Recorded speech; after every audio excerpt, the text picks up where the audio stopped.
বাংলাদেশ জাতীয়তাবাদী দল বিএনপি ত্রয়োদশ জাতীয় নির্বাচনের কার্যক্রম উপলক্ষে রানীনগর উপজেলা বিএনপি বর্ধিত সভা। স্থান রানীনগর অডিটোরিয়াম কাম কমিউনিটি সেন্টার, রানীনগর, নওগাঁ। তারিখ 6ই নভেম্বর 2025। সময় সকাল 10টা। প্রধান অতিথি জনাব মোহাম্মদ রেজাউল ইসলাম রেজু, সভাপতি আত্রাই উপজেলা বিএনপি এবং বিএনপি মনোনীত প্রার্থী, নওগাঁ 6 আসন। প্রধান বক্তা জনাব মোহাম্মদ মোশাররফ হোসেন, সাধারণ সম্পাদক, রানীনগর উপজেলা বিএনপি। সঞ্চালনায় জনাব মোহাম্মদ মেজবা-উল হক লিটন। সাংগঠনিক সম্পাদক, রানীনগর উপজেলা বিএনপি জনাব মোহাম্মদ সাখাওয়াত হোসেন।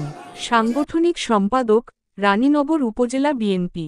সভাপতিত্বে জনাব মোহাম্মদ ইচাহক আলী, সভাপতি, রানীনগর উপজেলা বিএনপি, নওগাঁ।